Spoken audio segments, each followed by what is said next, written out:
Hello, ഒരു ചെറിയൊരു cooking video ആണ്. നമ്മൾ ചെറിയൊരു സ്നാക്സാണ് ഉണ്ടാക്കുന്നത്. അപ്പോൾ അതിനായിട്ട് ഒരു 2 അല്ലെങ്കിൽ നമുക്ക് ആവശ്യത്തിന് നേന്ത്രപ്പഴം ചെറുതായിട്ട് മുറിക്കാം. അതിലേക്ക് ആവശ്യത്തിന് തേങ്ങ ചിരകിയത് ചേർക്കാം. എത്രയാണ് തേങ്ങ വേണ്ടതെന്ന് വെച്ചാൽ നമുക്ക് അത്രത്തോളം തേങ്ങ ചേർക്കാം.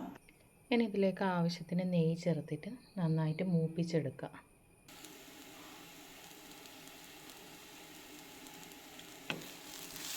അപ്പോൾ ഇതിങ്ങനെ വാടി വരുമ്പം തന്നെ ഇതിലേക്ക് നമുക്ക് ആവശ്യത്തിന് ഏലക്കപ്പൊടി ചേർക്കാം.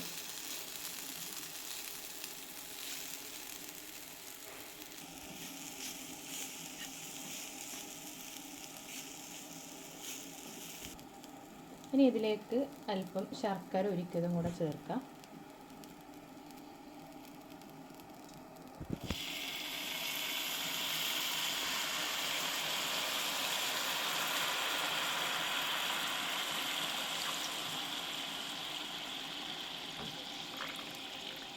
അത് ഞാൻ നേരത്തെ ഇവിടെ ശർക്കര ഉരുക്കി വെച്ചിരുന്നു. അപ്പോൾ അത് ഞാൻ ഇതിലേക്ക് മിക്സ് ചെയ്തു.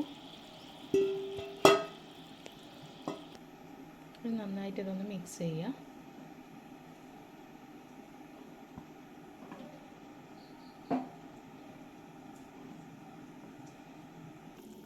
നന്നായിട്ട് തിളച്ച് വരുന്നുണ്ട്. നമുക്ക് ഇനി ഇതിലേക്ക് വറുത്ത റവ ചേർക്കാം.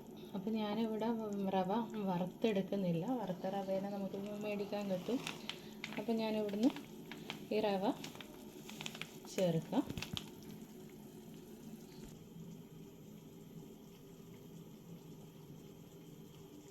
ഇതിലേക്ക് റവ ചേർക്കാം. അത് റവ ചേർക്കുമ്പോൾ തീ കുറച്ച് സിമ്മിലേക്ക് ആക്കിയതിന് ശേഷം ചേർക്കുന്നതിനനുസരിച്ച് ഇളക്കി കൊടുക്കാം.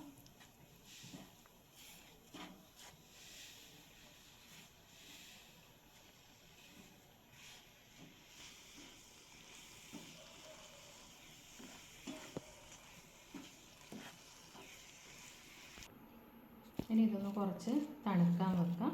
തണുത്തതിന് ശേഷം നമുക്ക് ഇലയിലേക്ക് പരത്തിയെടുക്കാം.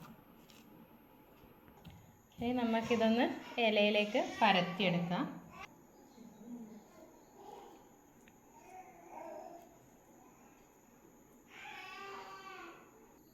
ഇതുപോലെ പരത്തിയെടുക്കാം. നമുക്ക് വേണമെന്നുണ്ടെങ്കിൽ ഇതിനകത്ത് തേങ്ങ ഫില്ല് ചെയ്യാം. അപ്പോൾ ഓൾറെഡി നമ്മൾ തേങ്ങയും കൂടി ചേർത്തിട്ടാണ് ഇത് മിക്സ് ചെയ്തിട്ടുള്ളത്. ഇതിനെ മടക്കിയെടുക്കാം, അല്ലെങ്കിൽ റോൾ ചെയ്തെടുക്കാം, നമുക്കിഷ്ടമുള്ള രീതിയിൽ. അപ്പോൾ തേങ്ങ വേണമെങ്കിൽ ഇതിൻ്റെ സെൻറ്ററിലായിട്ട് കുറച്ച് ഇട്ട് കൊടുക്കാം.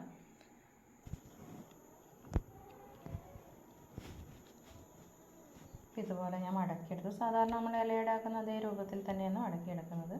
അപ്പോൾ ഇതുപോലെ ബാക്കിയും കൂടെ ചെയ്തെടുക്കാം.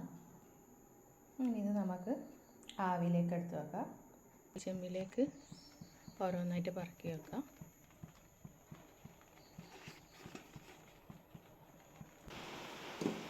അപ്പം റവ ഇലയുടെ ആയിട്ടുണ്ട്. ഈ ഒരു പരുവത്തിൽ നമുക്ക് എടുക്കാം.